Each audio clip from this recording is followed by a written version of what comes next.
welcome to my channel. Thank you for tuning in today. Make sure to subscribe if you haven't already. So today, I just feel I'm being called to talk about relationships. I feel like in a time like this, especially, this message is fairly important. So I hope what I share with you guys is fruitful. I hope that you can learn something from it. I hope you're able to hear something that will touch you in a time where you are right now, in a situation you're in right now. I hope it's exactly what you want to hear.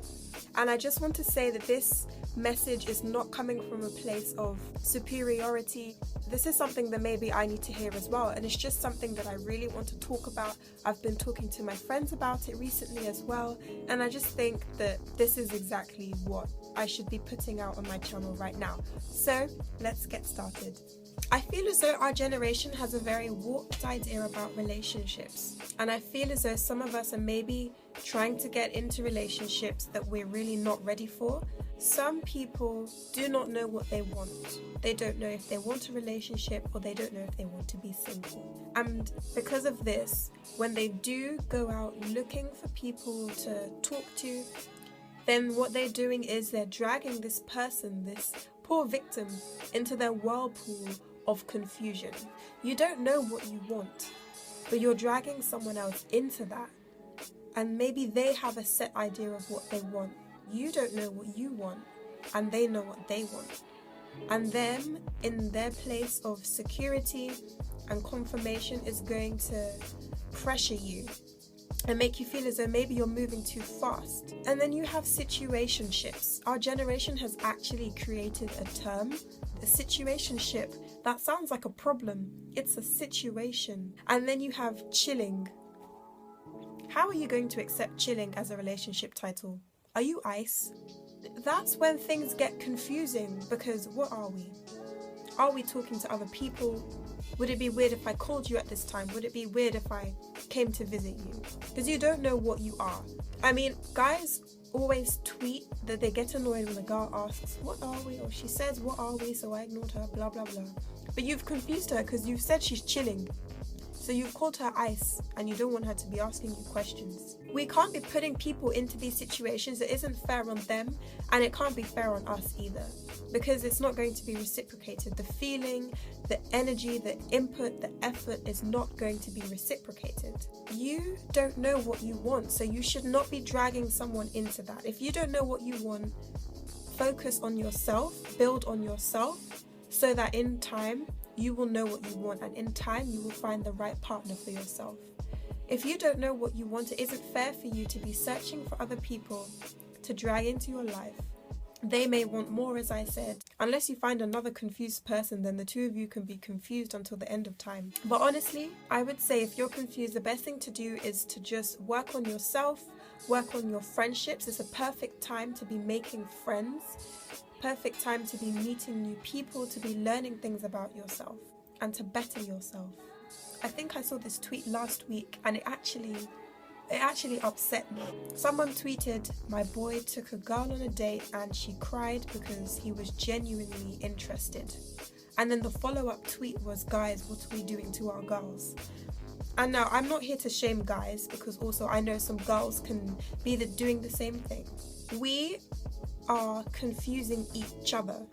And then you have the people who are just absolutely evil. I was talking to someone at university. We had a thing, pretty much everyone knew about it. But you know what? He had a girlfriend. I didn't know, and even when I found out about her, because she approached me, none of his friends knew about her, and they had been together for like a year. None of his friends knew he had a girlfriend, but they knew about me. That is diabolical. Maybe I'll do a story time about that, I'm not sure yet. But can you think about that? The girl completely thought this guy was her boyfriend, completely thought he was loyal, that he respected her, that he cared about her. But it turns out that he really didn't.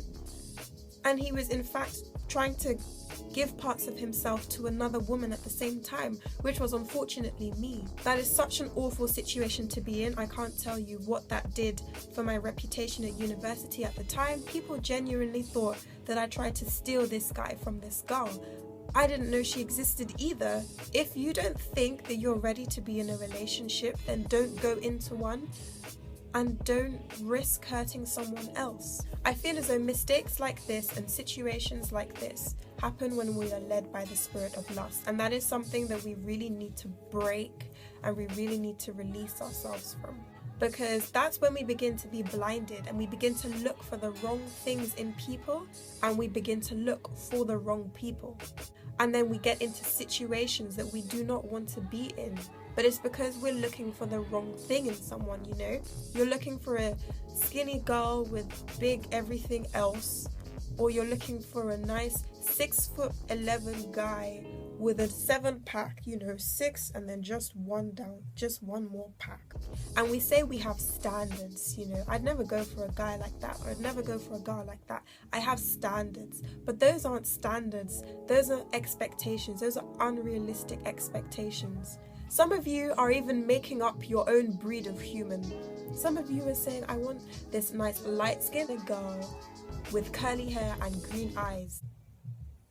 I want a nice tall dark-skinned guy with blue eyes. If that is your dream person, you realize you're describing someone without even touching on their personality. So you don't even care about what you're looking for, because what you're looking for is on the surface. And the most important thing about finding a partner is compatibility in terms of your personality. Are you comfortable with this person? Can you ask them to do intimate things like pray for you or pray with you? Can they meet your parents after a certain amount of time? Can they meet your parents? Can you meet their parents? I fear we're losing our standards. Now, as I said, I don't think standards are more, I want a nice 6'5" guy with a beard. Standards are more, I don't want a guy to see my bedroom until we've been dating for a year. Standards are more 5 dates and then I can visit his place. I want our first date to be with a group of people so that I can see what he's like in that kind of environment. I will not kiss him maybe until we're married. I don't want to kiss until we're married, or I don't want to kiss him until he asks me to be his girlfriend, that kind of thing. Saving parts of yourself for someone who actually deserves it. I think that is so important, and that's something that we as a generation miss out on. Now, if you're single at this very moment, at this very present moment in time, that is good. Focus on yourself. God said we should seek first his kingdom and his righteousness, and all else will be supplied unto us. And that is honestly what you need to do. If you imagine those words, if you bring those words to life, to action, seek first his kingdom and all else shall be supplied unto you. Imagine that when you seek first his kingdom, you have blinders on and you're not distracted, because you're focusing on one thing, the goal, the target, God's kingdom. You're focusing on one thing. Oh, there's a hair on my hand. Essentially, you're walking in a straight line because you're following instructions. Now, this doesn't necessarily mean your life will be perfect and that you won't relapse or get tired and want to do your own thing from time to time. Hopefully you won't. But it does mean that you stop looking from side to side. As I said, you then have your blinders on. You can't see the 6-pack over there. You can't see the big nyash over there. And then you begin to focus on your path. And then you're led to the right people. I feel God will always lead you to the right people. Not necessarily to be friends with, but maybe to learn something from them too. And then when you meet the right people, you then begin to build a friendship group. You then begin to build a team of like-minded people, of people that you can have fun with, who you can meet other people. You begin to network. Maybe you've been friends with someone for a really long time and then you think, oh my goodness, I want to marry this person. And so that paired with the standards that you begin to put in place, you will begin to save parts of yourself for the right people, as I said. And this way, you don't let just anyone into your life. You don't let just anyone into your personal space. Because what I find is if we look for relationships or people before we're actually ready, then we completely cling onto them. We completely latch onto them. And we're in this place of need, of want, of clinginess. And that is not where we want to be. That's when you begin to hear things like, I don't know what I can do without him. I don't know what I would do without her. I don't know where I'll go. I don't know who I'll talk to. I need to go and get with someone right now because I'm lost without them. You begin to forget that you existed before them and you will continue to exist after. You begin to forget your purpose, and that is why I stress walking with God and focusing on yourself before getting into a relationship, before talking to anyone. And that doesn't mean cutting people off. That doesn't necessarily mean that you can't date, but it does mean that you should not be jumping into anything that you don't know you're ready for. You need to find your firm ground. We're not all perfect, and it's unlikely that you will meet someone who is perfect. But make sure that you are comfortable with yourself, because a lot of people think they can come for you because you're insecure, and then they'll begin to show you your worth. But because the worth you find is coming from them, as soon as you separate from this person, you may begin to forget things, and you may begin to think, I need a boyfriend or I need a girlfriend or whatever to make me feel good about myself. And you don't need that, because you need to remember that you were fearfully and wonderfully made in His image. All of your worth, all of your goodness, your graciousness is found from God. And you do not need a guy or a girl or anyone to tell you that. That is why it's so important to find yourself before you look for someone else. And when you're both sure about what you want and you're both sure about where you want to go in life, that's when a partnership begins to make sense. Then out of your respect, your understanding, and possibly love for this person, that there are things that you shouldn't do. There'll be things that will annoy them, and there'll be things that they know will annoy you. And you begin to mold yourselves around each other whilst remaining your own person. And I feel that we should not talk to somebody that we don't see ourselves marrying. What's the point? And my friend was telling me she knows a guy who has this girlfriend, and I think she asked, or a friend asked him, can you see yourself marrying her? He was like, no, she's not that kind of girl. So why are you with her? Why are you with someone that you can't see yourself building a future with?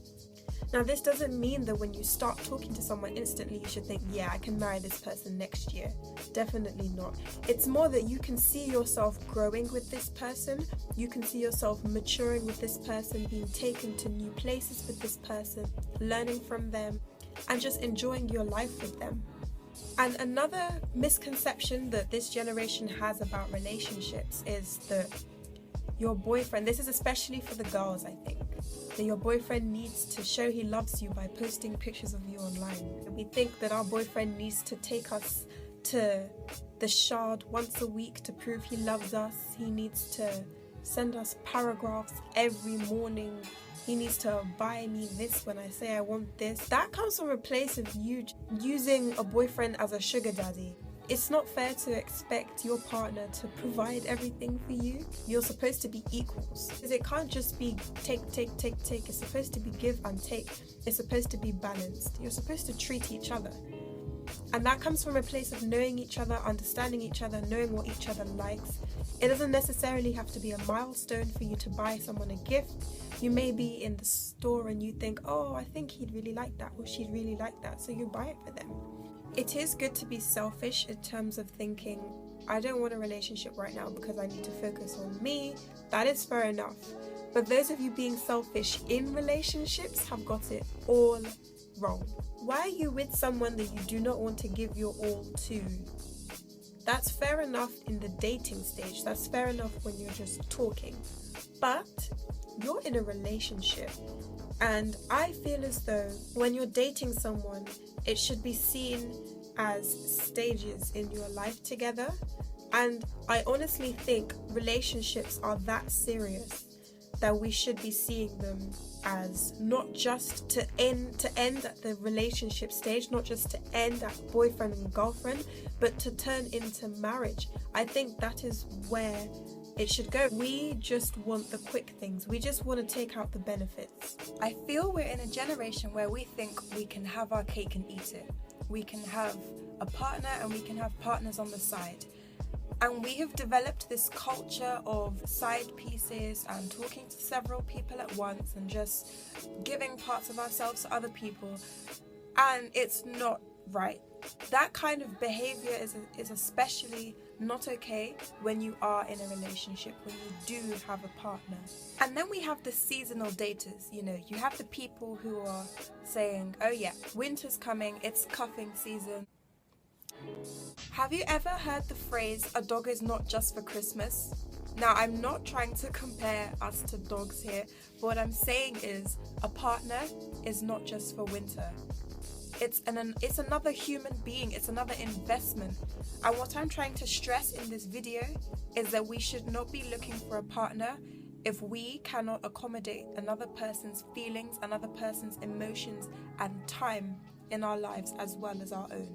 If we are not ready for looking after another person, for loving another person, for welcoming another person into our life, then we should not be going out and looking for things. Now, I know some people fall into these kind of relationships at a time when they're not ready, and maybe that works, and that is great.